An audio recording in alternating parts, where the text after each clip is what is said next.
And visiting some relatives of a friend of mine in Virginia, so I was in Virginia, there was the small black and white TV, and there were the first fuzzy images of Neil Armstrong taking his first steps on the moon. The moon, you know. The moon is up there, but how does it, you go through this sort of existential, are they really up there? Because you can see the moon. It's not something hidden. You didn't need special apparatus to know that the moon is up there. It's there. And I remember thinking distinctly, oh, first moon landing. Be the beginning of a whole new era. And I'm sure I was not alone with those thoughts.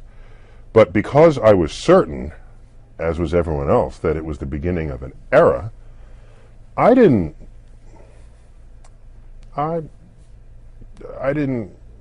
jump for joy or do somersaults. I just said, it's the beginning. So there we were anticipating the moon landing. Then you watch the moon landing, and then you reflect on the moon landing, and as time moved on, it never kept happening. It was just there, now receding in the past. And had I known that our first steps on the moon would essentially be our last steps on the moon, I would have done somersaults. I would have said, oh my gosh, this is a unique moment in the history of our species, never to happen again. Let me revel and celebrate and pop champagne corks. I would have felt differently had I known that that was the beginning of the end rather than the beginning of the beginning. And I think the big regret, when I reflect on that era and I look at how hopeful people were about our future in space, in retrospect, it's clear as day that there was a disconnect between why we were going into space and why people thought we were going into space. We were going into space because we were at war with the Soviet Union. War drives the flow of money like no other force of nature. And it cost a lot of money to go to the moon. So in that regard, it kind of helped that we were at war with the Soviet Union. It enabled Congress to write checks that they wouldn't otherwise have written. So what happens? We beat the Soviet Union to the moon. Checks stop getting written. All right. Mars gets farther away. Mars recedes, which was the natural next step. If exploration was just a natural thing that we did as Americans, we would have been on Mars by the early 1980s. And it became clear in retrospect that without the military driver, that was never going to happen. What I find remarkable about that time period is that we went to the moon, which was some of the most hopeful. What I like about that time period is that consider that in the 1960s, the civil rights movement was in full swing. So I and my family were basically disenfranchised in many ways that others never even had the occasion to think about because they just go on in life. Okay? We were at war in Southeast Asia. The 1960s is probably the most turbulent decade in American history since the Civil War of the 1860s. And so in that decade, we embark upon the greatest epic adventure the species has ever undertaken. And the juxtaposition of those two, in my mind and my heart, is a remarkable, it's a remarkable thing. The fact that in 1968, the first mission to leave low Earth orbit, that was Apollo 8. That's a forgotten mission. They didn't land on the moon, but they left Earth. No one had ever left Earth before. They left Earth and then turned the camera back towards Earth. And for the first time, there it was, Earth. no national boundaries drawn, no sense or awareness that there are warring nations down there, just this beautiful blue marble ball adrift in space. Why do we celebrate the Saturn V rocket, the mightiest rocket ever launched, the rocket that took humans to the moon? We celebrate it as much as we do because we haven't done anything better than it since. Had we done better things than it since, we would dust it off, put it in the corner of a museum and say, wasn't that cute? Look at how they got to the moon back then. Whatever is the metric of the advance of technology as a means of getting us into space, it hasn't happened since the Saturn V rocket, and that was 40 years ago. So that should be an embarrassment to us as a nation. And so, yeah, we should celebrate. No taken away from that achievement. But at some point you should take pause and say, how come I'm not celebrating something else that should have happened since then? I think that's where your emotions should be placed. Yeah, cut the cake and enjoy the champagne. But at the end of the day, ask yourself, what does this mean? What does this mean for America? What does it mean for exploration? That we're here on this speck we call Earth. The day you stop that enterprise, I fear for the future of the species, because it's that which distinguishes humans from all other animals. That we explore and understand what it is we're doing while we're at it, and expand our place in the cosmos. If that stops, I don't want to live in those times. Put me back at another time, or put me in the future when people relearn what exploration is all about. Or dare I say, allow me to look over the shoulder in other countries, because other countries are doing that now. We're going to stand on our shore and say, hey, take us with you. You're going to Mars. That's not America. Not the America I grew up in. Not the America any of us wants. That's some other kind of America. Speaking of multitasking, defending the Earth from meteors and asteroids used to be science fiction, but it's become serious science after a meteorite the size of a bus exploded over Russia in February. Neil deGrasse Tyson is director of New York's Hayden Planetarium. He's with us. Later today, he will host a group of former astronauts and cosmonauts who've been advising the UN on how to defend the planet. Good morning. Good morning. Hi. Really? We need to work on defending the planet? Well, we've always known we don't want to get hit. I think because we've been hit. Yeah, we've been hit, and just talk to the dinosaurs about what happens when you get hit with something big. Yeah, and the dinosaurs were taken out by an asteroid about the size of Mount Everest 65 million years ago, and we remember the dinosaurs because they had big teeth and they're ferocious. But few people think about the fact that 70% of all the world's species of life went extinct in that very same episode. So it was a devastating event on Earth, and that's the big one. Little ones can come, maybe we won't go extinct, but it could take out our grid. We might have to jumpstart civilization. And the problem is, while we know about these risks, what happens when we do find one headed our way? Who's in charge of deflecting it? What monies will you use to put together to fund such a mission? How much warning would we get?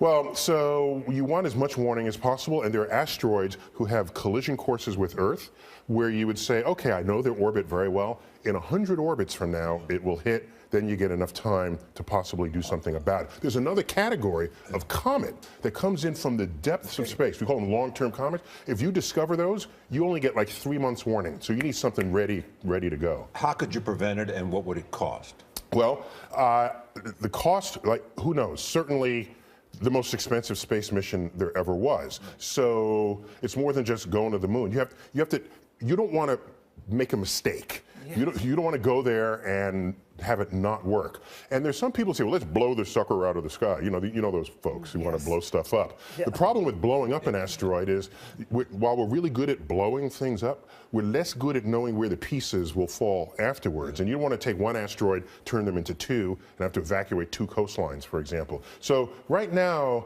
the odds-on favorite is the effort to deflect an asteroid out of harm's way. It still lives to hurt you on another day, but once you can start maneuvering where things are in the solar system, you're done. You've assured your survival for millions of years to come. Can we talk about Gravity for a moment, the film? I was just going to You say had to that. go there. Yes, because womp womp, Debbie Downer. We just go to see a great movie, Neil deGrasse Tyson. I'm eating my popcorn. Then I read your review about all the things that go wrong, just picking it all apart. All I did was happen Yes. all this. No, Why did you do that? Yeah. I had 12 tweets the day after I saw the show, and I thought they were fun and cute. I said Gravity should be renamed Angular Momentum, because half the scenes people were tumbling through space, or it really should be renamed Zero Gravity. Or I thought Sandra Bullock's hair should be standing on end a little more. It is zero G after all. I just said a few things, and then they were like on the news the next day. It was on like Saturday Night Live, and it was like, chill out, people. It was like, I'm just talking about a movie. Were you just trying to be helpful? Well, they were just making a movie. That's right. That's right. That's exactly right. I didn't list 100 things they got right. The beautiful moment where I don't know, the spoiler alert, the tear comes off and it floats, and the fact that when you're in an airlock and there's no sound until the air comes back. No, that was cool, and I liked the movie. It's doing well at the box office, so. By the way, we thought you were an astrophysicist, not a movie reviewer. No, no, but it is fun to think about the science that's in movies. You know, costume designers Or not, as you would say. get awards for how accurate and precise their renderings of costumes are for a particular Is your chair period. getting hot? So let's talk about your new exhibit. Push the eject button. Would you like to say something? Charlie's about on your new fire exhibit? this morning. Well, yeah, let's just say this, Neil. You're the first time I've ever heard Charlie Rose say, just shut up. I can honestly say I have never heard him say that to anyone. Just shut up. Would you like to talk about your exhibit, or would you like to leave? No, I'm out of it. No. So, no, I have a day job, which is as director of the Hayden Why Planetarium. are you here? Yeah. And no, just briefly, we have we have astronauts coming at the Hayden Planetarium for a press conference this morning to discuss how the international community of countries would assemble and figure out how to fund such a mission. And if I picked a number, I don't know, $100 billion, I've had to pick a number, 50 billion, something like that. Somebody's got to come up with that money. That's doable. It is, but somebody has to organize it. Right. Yeah, there's what's possible in principle, and there's what's possible in practice. And the in practice requires political agreement all around. Plus, we're opening a new space show. We love you here. The dark We do. universe. It's always good to see you. Yeah, all right. I hope this was fun for you. Well, Neil deGrasse Tyson, we thank you. all right, thank you. CERN, this is where they have the famous Large Hadron Collider. This is like they're at the limits. It is the highest energy ever attained on Earth. And by the way, we would have done 3 times this energy had Congress not cut the funding for the superconducting supercollider that would have been built in Texas.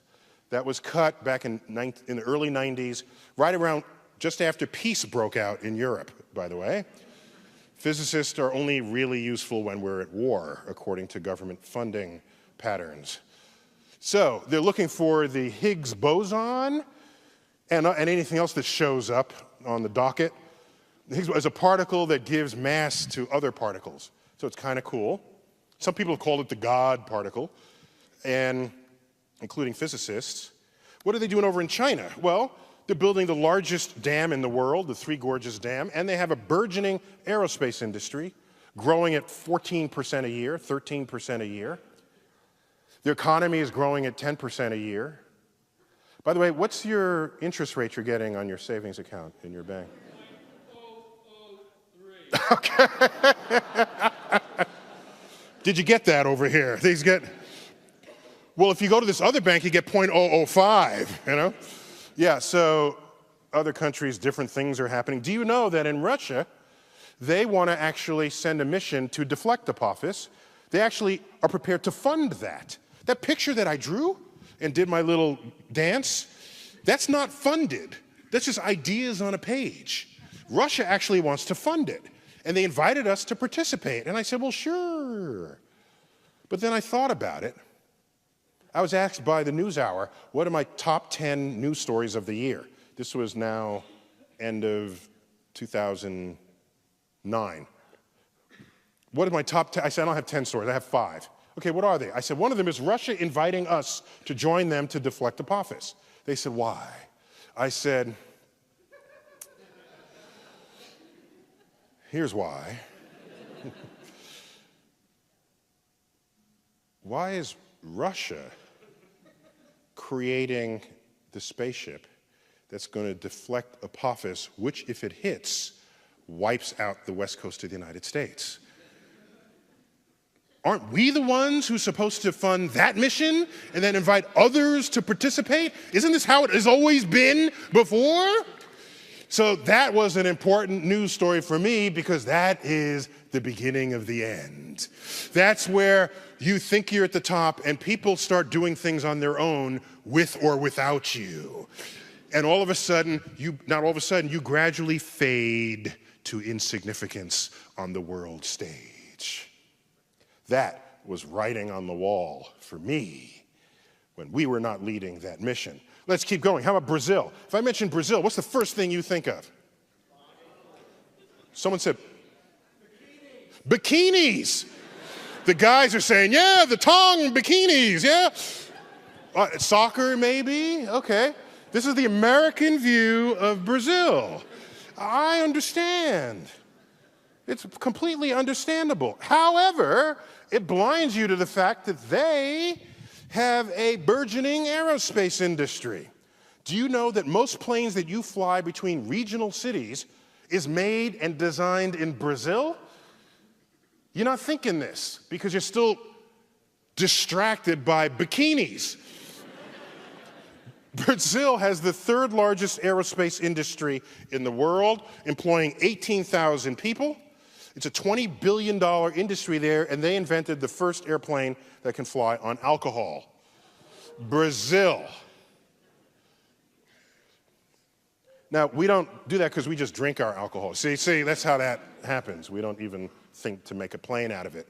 So notice the American bias that prevents us from recognizing the rest of the world rising up as we stand there flat-footed. Blow the whole lot up. I mean, that's the next. And there's an implicit assumption that you're making inadvertently, possibly, that intelligence is an inevitable consequence of the evolutionary record. And I'm skeptical of that, because if that were the case, what we call our intelligence would have happened multiple times in the fossil record, and it hasn't. Whereas other things have shown up plenty of times, like the sense of sight and locomotion. There's some rather inventive ways things can get around the world. My favorite is the snake, of course. No arms, no legs, yet it gets around just fine. I'm imagining an alien visiting Earth, stumbling on a snake, the only creature it sees, right? And then it goes back and tells its home people, you're not going to believe what I saw. There's a creature on that planet. No arms, no legs. It can still get around. It detects its prey with infrared rays and can eat things 5 times bigger than its head. And they'll think the guy was on drugs. Yeah. It's an ordinary snake sitting here on our Earth. Yeah. Another, just while I'm on the subject, big disappointment I have are Hollywood aliens. And I don't know who to blame for this, Hollywood or biologists that advise them. Hollywood aliens are way too anthropomorphic for me. Even E.T., he had a head, shoulders, arms. Okay, he had 3 fingers instead of 5. There's still fingers at the end of a hand. He had legs, he had feet. That's human. And look at the diversity of life on Earth to draw from if you want to think about the ways of being alive. I'm just so disappointed. And not even that I know that I can help them, but one of my favorite aliens ever was the Blob. Did you see that movie? No, I don't see as many movies as you. Blob is classic. It's just so that alien was a blob, right? That's what it was, and it would just kind of move along, and it would grab onto you and suck out your blood and keep moving, and it was non-anthropic in concept, and it came from space, and I just thought that was an attempt to try to create some kind of way of being alive. That's a very laudable attempt. It is interesting to look around the animal kingdom and count up the number of times that some things have evolved. I mean, eyes several dozen times, ears quite a large number of times. Echolocation, that's finding your way around by sonar, only 4 times. So that's a bat and who else? A bat, whales, and 2 different groups of birds, cave-dwelling birds, and a few rudimentary examples in some shrews and sea lions, but really 4 different times. Intelligence and language of the humankind only once, as you pointed out. So it can't be that important for survival. Well, if natural selection is at work, it should have shown up many more times. You think so? But I mean, it's a genuinely interesting point that I think biologists haven't thought about enough, is to go around the animal kingdom counting up the number of separate arisings of something, because that does tell you something about what you might expect elsewhere in the universe. You'd expect eyes, you might expect echolocation, hypodermic syringes, stingers, about a couple of dozen I'm talking about independent evolutions now. You look about spiders. Our version of that would be called guns. Yeah. Called what? Our version of the hypodermic stinger would be called a gun. Yes, right? okay. You sting someone with so but I'm talking about something that penetrates the body and injects poison. Yeah. And that's an interesting question. And another relevant point is you look around the world at different island continents and say, how many times, how similar are they? You look at Australia, the Australian mammals, for example, and there are very, very powerful similarities between Australian mammals, which evolved entirely independently of mammals in South America, independently again of mammals in Asia and Africa. And so, again, that gives you a kind of a clue for how predictable evolution is. Other worlds are going to be very different. But we perhaps shouldn't write off the possibility that the Hollywood aliens are they might not be that unimaginative. I mean, my colleague Simon Conway Morris has even suggested that there is very likely that there will be, if not humans, at least bipedal, big-brained, language-toting, hand-toting, forward-looking eyes for stereoscopy, pretty much humans. He thinks it's highly likely. He's got a religious agenda, I'm sorry to say, for that. But like him, I appreciate the power of natural selection. I think that whatever... By the way, I think if he were...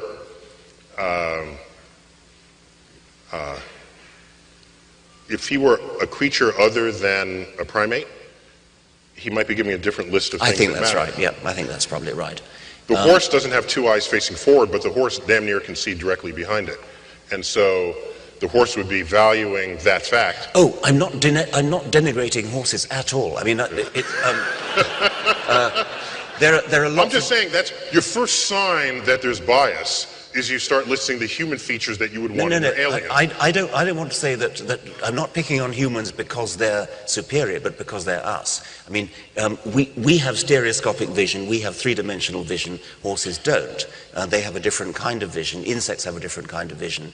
Bats have echo. I mean, it's not vision, but it's using sound to produce what I would guess inside the bat's brain is probably perceived rather the same way we perceive visually, because why wouldn't you use the tools of the brain, of the mammalian brain, to create an image, to create a model of the world? I've even speculated By the way, that they showed that in, forgive me, the movie Daredevil. Do they have bats? He's blind, and when it rains, he likes when it rains because the rain hits people and he hears the different sort of reflections of the sound, and he saw his girlfriend for the first time in the rain. There's the image of her. Okay, but my speculation is that bats hear in It's America. I got to talk about our movies here, you know. Sorry. My speculation is that bats hear in color. Because why wouldn't you use color? Color is just hue, perceived hue, is nothing more than a label that the brain uses. Precisely. That's all it is. Yeah. Color, you attach it to some You sequence attach it of to changed something. phenomena. And so bats would most usefully use color as a sign. For example, the difference between a furry moth and a leathery locust might be perceived as red versus blue. Mm-hmm. And that would be a very useful way for natural selection to have tied the labels of hue onto something that would seem very strange to us, but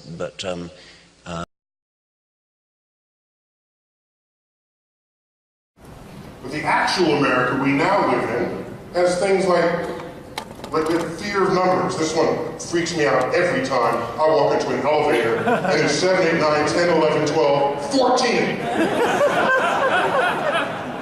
I did the experiment. 80% of all buildings along Broadway in New York City do not have a 13th floor. This is the United States of America, and we have people afraid of the number 13. In those buildings, what I want to do is carry a Sharpie, cross off the 14. Yeah. That's the 13th floor, you're not fooling anybody.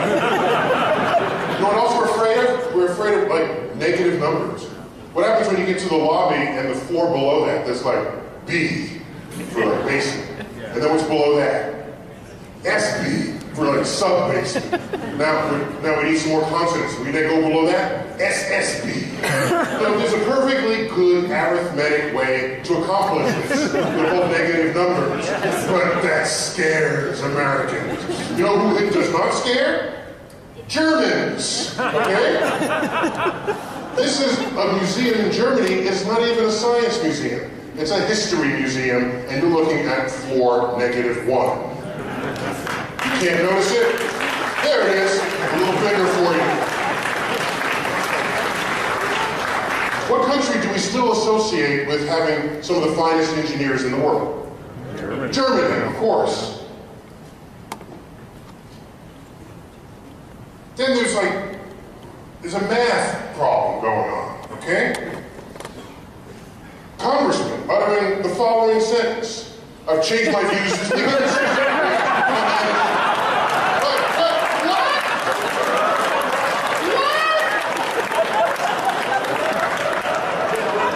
Now, I don't know what's scary. The fact that the congressman made a math error, or maybe the congressman knew what he was saying. And was secretly not changing his views at all. I don't know what's scary. And this one, a newspaper headline in New York City. Half the schools in the district are below average. That's kind of what average is, isn't it? I thought about half above and half below. It'd be a sorry state of the universe if this were true.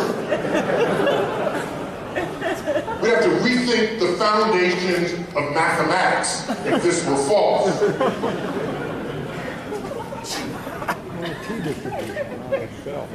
This one's a little more subtle. I'm sorry if you can't read these in the back row. I'll read them out. Here's another newspaper headline. 80% of airplane crash survivors had studied the locations of the exit doors on takeoff. That sounds pretty good. I want to be a survivor if something bad happens. So I'm going to read where the exit doors are on takeoff. Because I just read this headline. Here's the problem with that headline. Here's the problem. Suppose 100% of the dead people had studied the locations of the exit doors on takeoff. You would never know because they're dead.